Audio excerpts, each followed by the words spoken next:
সারা রাজ্যের পাশাপাশি উত্তর দিনাজপুর জেলা জুড়েও বিভিন্ন দাবিকে সামনে রেখে যৌথ মঞ্চ ও সংগ্রামী যৌথ মঞ্চের পক্ষ থেকে শুক্রবার ধর্মঘটের ডাক দেওয়া হয়েছে। তারই সমর্থনে বৃহস্পতিবার রায়গঞ্জের কর্ণজোড়া এলাকায় একটি বাইক মিছিল ও বিক্ষোভ র্যালি করা হয় সংগঠনের উদ্যোগে। এছাড়াও শুক্রবার বিকেলে রায়গঞ্জের ঘড়িমোড় থেকে বিবেকানন্দ মোড় পর্যন্ত আরেকটি প্রতিবাদ মিছিল করার কর্মসূচি নেওয়া হয়েছে। সংগঠনের পক্ষ থেকে জানানো হয়েছে, মোট 4টি দাবিকে সামনে রেখেই এই ধর্মঘটের সিদ্ধান্ত নেওয়া হয়েছে। দাবিগুলির মধ্যে রয়েছে সুপ্রিম কোর্টের নির্দেশ মেনে বকেয়া বেতন প্রদান, 7ম পে কমিশন গঠন, সমস্ত শূন্যপদে স্বচ্ছতার সঙ্গে স্থায়ী নিয়োগ এবং চুক্তিভিত্তিক ও অনিয়মিত কর্মচারীদের স্থায়ীকরণ।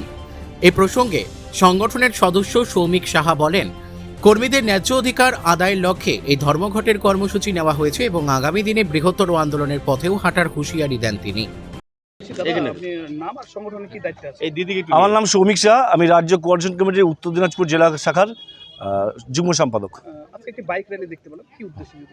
আমরা আগামীকাল যৌথ মঞ্চের পক্ষ থেকে পশ্চিমবঙ্গের রাজ্য কোষাগার থেকে বেতনপ্রাপ্ত সমস্ত কর্মচারীদের মধ্যে সবাই একসঙ্গে হয়ে বকেয়া মহার্ঘ ভাতা, শূন্য পদের স্বচ্ছতার ভিত্তিতে স্থায়ী নিয়োগ এবং অস্থায়ী কর্মচারীদের স্থায়ীকরণ, এই সমস্ত দাবি নিয়ে আমরা ধর্মঘট ডেকেছি।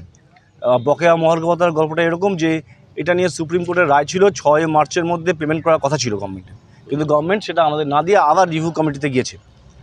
তার বিরুদ্ধে প্রতিবাদ জানিয়ে এবং এই বঞ্চনাটা আমাদের দীর্ঘদিন যাবৎ, আমাদের যে মুখ্য সচিব সে 58%, 58% দিয়ে পায়, অথচ আমরা তার অধস্তন কর্মচারী হয়ে কাজ করে মাত্র 18% দিয়ে পাই। এই বৈষম্য কেন থাকবে?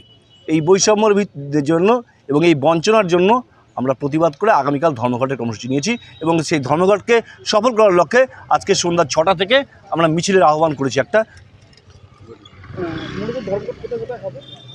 সমস্ত সরকারি দপ্তর, স্কুল, কলেজ, সমস্ত অফিস, আদালতও এবং কালকে কোর্ট কর্মচারীরাও ধর্মঘটে অংশগ্রহণ করেছেন।